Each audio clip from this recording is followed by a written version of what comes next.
패널로 제의를 적극적으로 받았음에도 불구하고 네. 절대 불가였거든요. 네. 받으셨을 것 같은데 아무래도 이제 디워 쪽으로 무사가 들어왔어요. 아, 그리고 나는 어떠한 논점을 두고도 진중권과 싸우고 싶지 않아요.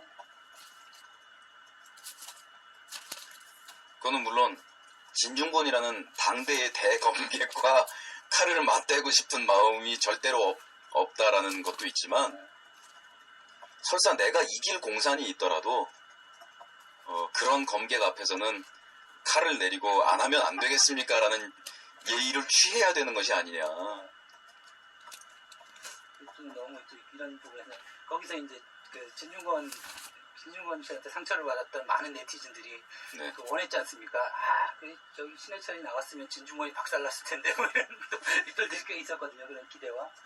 그러니까 저기 그 이후로 또 뭐 국민인권과 어딘가에서 또 네티즌 대표 5명인가를 불러다가 이제 또 진중권 한 사람 불러놓고 이렇게 토론을 했는데, 그럼 토론이 아니라 일단 5대1로 패는 건데, 근데 뭐 남들 다른 사람들이 텍스트를 보고 나서는 진중권이 5대1인데 왜 맞았다는 느낌이 안 들지 뭐 이런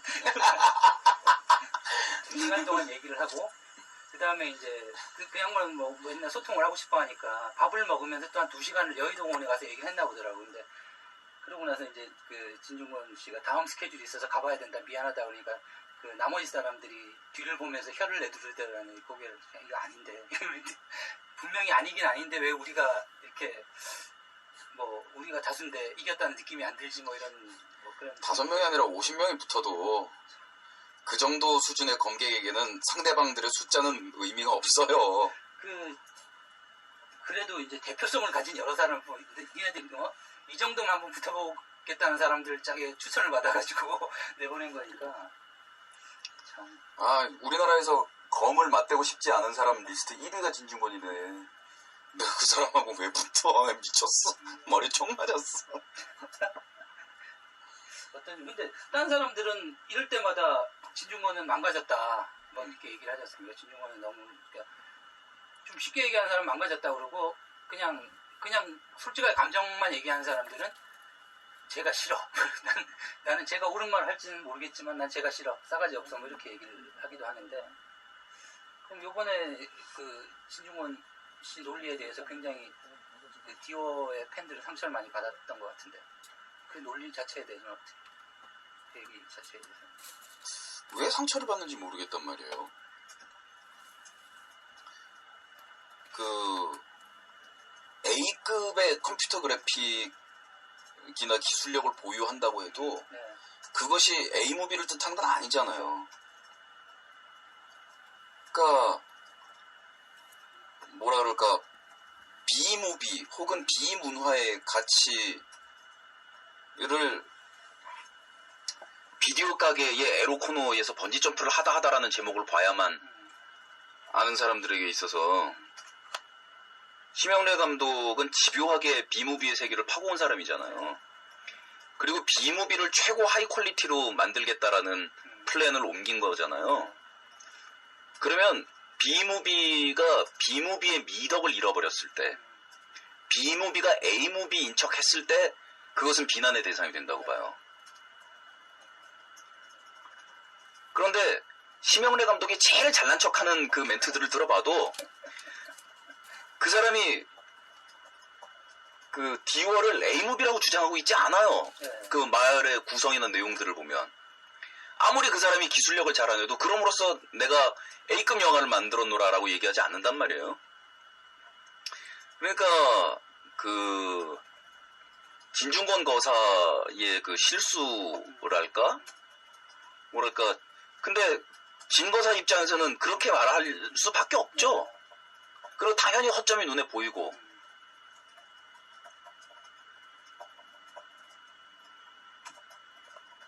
그러나 이런 거죠.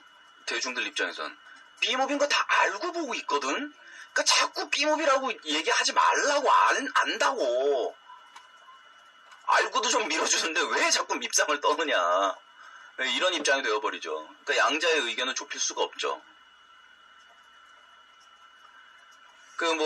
거기서 진거사께서 그 뭡니까 데우스 마키난지 지랄인지. 네, 데우스 익스 마키나 예. 용어가 또 용어 또 살벌하죠. 국민 용어가 돼버렸는데. 예전에 저기 줄기세포 용어들이 그랬던 것처럼. 그러나 사실 비오의 주 관객층의 관점 뭐냐면 둘 중에 하나거든요. 1. 알거든 근데 상관없거든. 2. 모르거든 근데 상관없거든. 우린 욕만 못 치면 돼. 여기서 1, 2 동시 합창이란 말입니다. 그러니까 그걸 아는 놈도 모르는 놈도 상관없어 한다는 거예요. 네. 근데 진거사 입장에서는 대중이 그걸 상관없어 한다는 걸 용서할 수 없죠.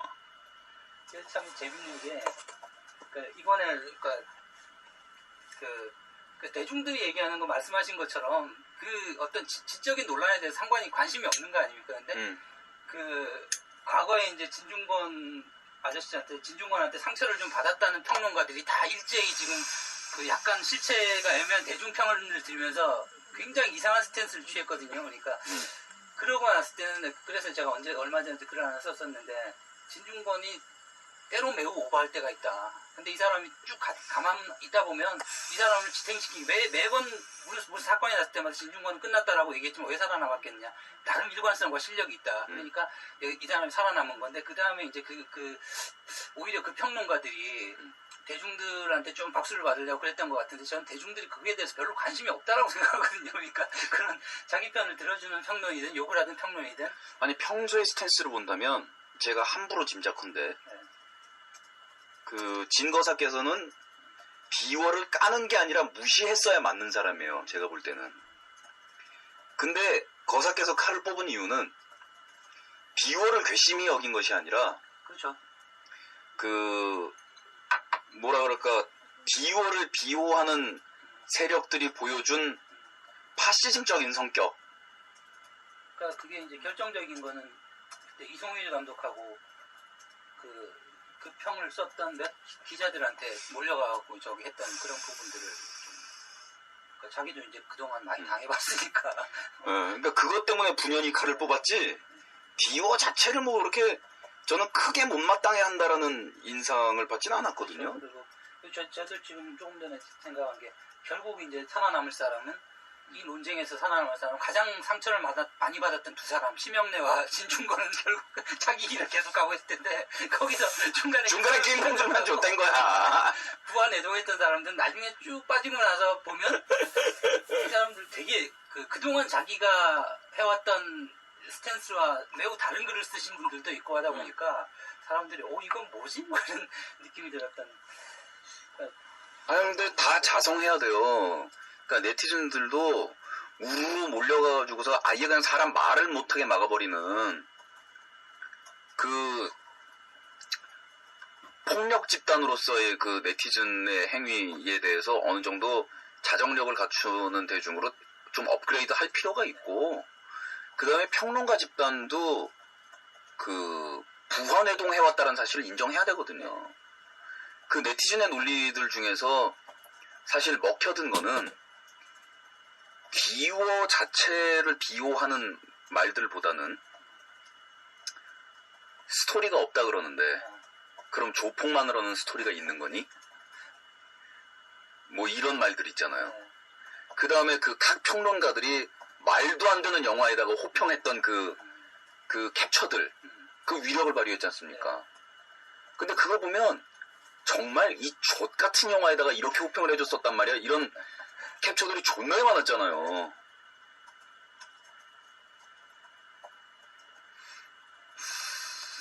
그런 게 때로는 전체를 안 보게 되고 사실 그게 자기가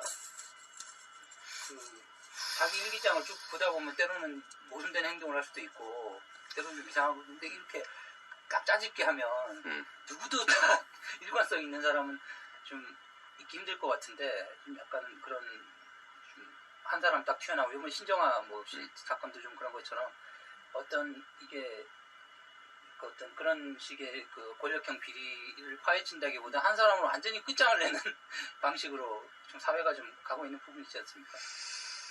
네, 그건 문제죠. 이번에 안정환 사태도 네티즌들이 몰려가지고 2년이다 그러고 했는데 딴 년이었잖아. 제2의 개똥년 사태 말해가지고. 예. 전혀 상관없는 애였다면서요. 아, 참. 그리고 또 상관이 있다고 해도 또 그렇게 또 패면 또 안 되는 거고, 하나를 또 전화하고 뭐 너는 죽이네 살리네 이것도 그렇고. 그리고 또 사실은 조금은 반성해야 되는 부분도 있지만 그 안정환에 대해서도 굉장히 예상보다 많이 호의적이더라고요. 그러니까 그렇게 욕하는데 나 같아도 쫓아가고 항의를 하겠다 뭐 이러면서. 사실은 오늘 녹음한 그 공중파 고스트네이션의 마지막 시간 주제가 안정환이었어요. 그래서 내가 뭐라 그랬냐면 인종차별적인 발언을 끝까지 묵묵히 참고 견디다가 경기가 끝난 뒤에 항의를 해서 사법 처리를 받게 하고 구장 접근 금지를 시킨 폴 인스처럼 안정환이 끝까지 그 수모를 참고 묵묵히 견딘 뒤 나중에 그 팬문화를 질타하면서 항의를 했다면 나는 안정환을 정말 인간 대 인간으로 남자 대 남자로 존경을 했을 것이다. 근데 다른 모든 욕이 나올 때까지 참고 견디다가 가족하고 아내에 대한 비하가 나오자 참지 못하고 스탠드로 안정환이 뛰어들었기 때문에 나는 그를 사랑한다고. 존경과 사랑은 다른 거니까. 그러면서 뛰어들어서 날라차기를 한 것도 아니고 뛰어들어서 욕을 한 것도 아니지 않습니까? 대단하지 않아요? 왜 그랬냐 뭐 이렇게 하고. 그 정도면 정말 국제 스타의 관록을 보여준 거 아니에요? 그렇죠. 날라차기를 한 것도 아니고. 그리고 아니 우리나라가 무슨 국제화 돼가고 있다고는 하지만 흑인 백인 황인이 섞여 사는 나라도 아니고 안정환이 무슨 다른 나라 사람이라서 니네 나라로 가 이럴 것도 아니고 그 서구에서 인종차별 발언이 가장 극악무도한 저질로 취급받으면서 그 관전 문화에서조차도 인정되지 않는 그거라면 전통적인 우리 한국 사회의 가치관에서 볼 때 인종차별 발언과 같은 정도로 치환되는 절대 해서는 안 되는 금기의 선이라는 게 뭡니까? 부모 욕하는 거, 아내 욕하는 거, 그렇죠. 가족 욕하는 거. 우리 한국에서는 인종차별 발언하고 같은 등가 가치를 가지는 게 그 발언 아니에요? 그러면은 안정환보다는 왜 서포터를 그렇게 가깝게 접근시켜서 사고를 만들 수밖에 없게 했느냐라는 그 이군 경기의 시스템과 그 통제되지 않는 서포터들, 그저 서포터들의 존재에 대해서 감사만 할 뿐 그들에 대한 어떤 최소한의 뭔가를 하려고 들지 않는 구단 측이나. 그래서 제가 FC 서울 주제가 만들었잖아요. 넥스트는 FC 서울 서포팅 포기하고 이제부터 관련을 맺지 않을 거고, 그리고 구단 측으로부터의 그 서포터들에 대한 징계와 그 구단 차원에서 공식적인 안정환 선수에 대한 사과를 요구한다고 그랬거든요.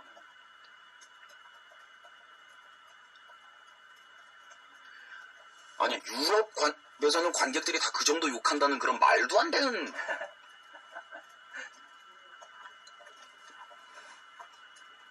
아니 그리고 그런 식이면 유럽식 처벌은 왜 없는 건데요? 그러니까 거기 사법 처리하고 심한 관중들 같은 경우에는 명단 돌려갖고 구장에 못 오게 하고. 일단 그 처리도 있어야겠지만 그 뭡니까 그 인신공격 명예훼손 그저 범죄잖아요. 범죄. 그러니까 우리가 그동안 어떤 좀 공인이나 이런 사람들한테 너무 많은 뭐 권한을 줬다 뭐 이렇게 생각할 수도 있지만 이제 그런 게 이제 많이 빠지고 있지 않습니까? 그 유명한 사람들 그만큼 책임을 더 지고 있고 어떤 면에서 상처를 받고 있고 그렇기 때문에 그 사람에 대해서 비평을 하는 건 좋은데 그 사람 내가 그 사람 앨범을 한 장을 샀다고 해서 책을 한 권 샀다고 해서 마음대로 얘기할 수 있는 권리가 있는 건 아니지 않습니까? 근데 그 사람들은 아직까지도 그런 사람이 많은 것 같더라고. 내가 내 돈 주고 샀으니까 뭐라고 하는데 내 권리가 아니냐. 그러면 이제 저는 가끔 그걸 쪽불로도 싸우는데, 그러면 이 평이 내가 볼 땐 부당하다고 생각하기 때문에 나는 여기다 항의하는 것도 내 권리가 아니냐.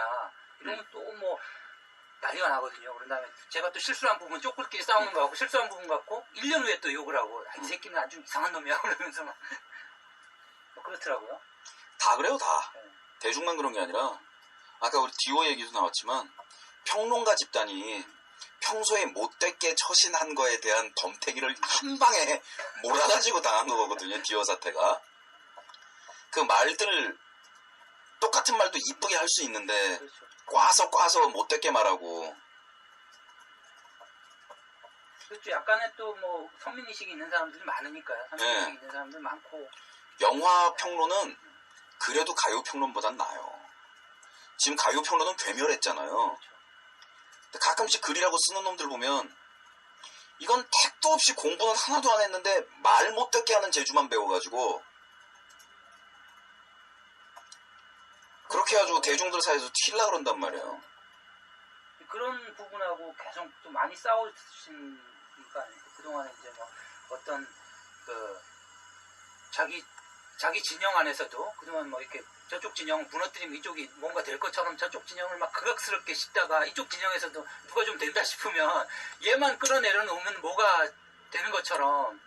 근데 차라리 그런 마음을 갖고 있다면 순수하긴 한데 이쪽 진영에서 뭔가 다른 걸 띄우기 위해서 그런 게 이게 그런 게 아니고 완전히 자기 배설 아닙니까? 그 배설 그런 걸 굉장히 많이 당해오셨는데 그러니까 지금 어떻게 보면 제가 이제 상담을 받는 이런 점인데 저도 이제 저는 옛날부터 계속 같이 상대를 해올 수밖에 없었잖아요. 그러니까 양쪽으로 다 공격을 받는 그런 부분인데 그러니까 한 책이 5권 나올 때까지는 이제 좀 뭐 평론가나 좌파 진영에서 쟤는 뭐 문장도 안 되고 저런 걸 어떻게 그 대중들한테 내놓고 이럴 수가 있지 그러다가 한 10권쯤 나오니까 좀 하는데 무난해 이러면서 좀 하는데 무난하고 그냥 뭐 그렇게 평할 가치는 없어 뭐 이렇게 뒤에서 모여서 하는 이런 것들이.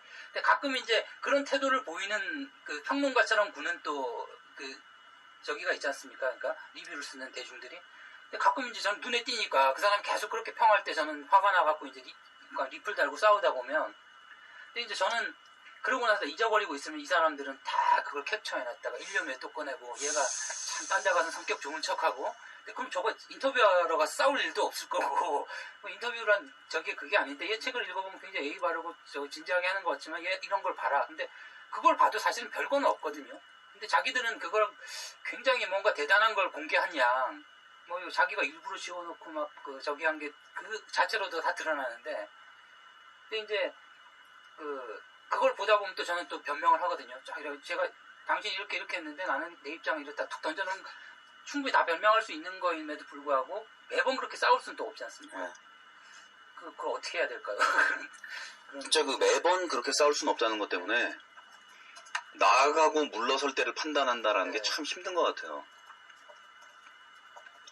그러니까 참다가 보면 제가 생각하기에 좀 엉뚱할 때 이제 그러니까 쪼끌로 폭발할 때가 있는데 쪼끌은 또 그러니까 쪼끌의 문제지. 서로 얘가 욕을 했는데 내가 그 순간에 얘가 나를 모욕했다 싶어갖고 저는 그 정서적인 상처를 받아서 뭐 이렇게 뭐 어떤 표현을 따귀를 때리듯이 야 이 개새끼야 뭐 이렇게 할 수 있는 건데 그거는 이제 뭐 실수고 반성해야 될 문제지. 그거 자체가 어떤 쪼끌 그간을 그렇게 썼다는 자체가 제가 무슨 완전히 이중인격자고 매번 뭐 그런 인간은 아니라는 건데 그 친구들은 이제 그걸 교묘하게 또 편집해가지고 그렇게 하는데 별로 영향을 사실 또 못 주지 않습니까? 그런 무리한 그런 것들이. 그럼에도 불구하고 자꾸 저는 이제 거기에 대해서 자꾸 해명을 하고 변명을 하려는 그런 게 있더라고요. 그러니까 너무 그러다 보니 시간 뺏기고 또 스타일도 구겨지고 뭐 이런 게 있는 것 같은데. 싸우는 요령을 터득해 나가는 과정이잖아요. 대체로 말씀 들어보니까 그러니까 그러다 보니까 이거는 열받지만 참아야겠구나 뭐 이런 것도 생기고. 그러니까 이게 내가 지금 칼을 뽑을 명분이 있느냐 없느냐를 이제 심각하게 생각해야 되는데 아직까지 저도 많은 어려움을 겪어요. 그런 부분에 있어서.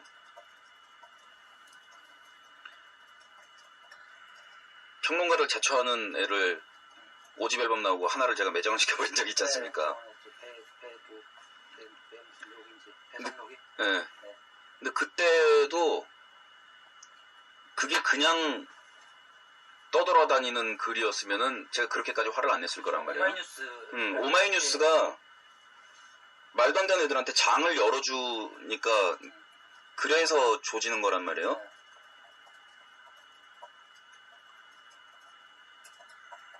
그러니까 그거 그러니까 그것도 참 그랬던 게 그냥 무턱대고 난 쟤가 싫어라고 욕을 하면 사람들이 그냥 아 얘가 쟤를 싫어하는구나라고 그가 판단할 수도 있는 건데 그러니까 어떤 사람들은 거기에다가 굉장한 대의명분을 내세워가지고 아주 정말 드러내놓고 공개적으로 토론해도 아무런 문제가 되지 않을 걸 자기네들은 굉장히 심각하다고 생각하면서 그 온갖 진보적인 사이트나 이런 데서 문제를 삼을 때 이거를 어느 선까지 내가 얘기를 하고 그래서 아주 얼굴 보고 한번 얘기를 해보자.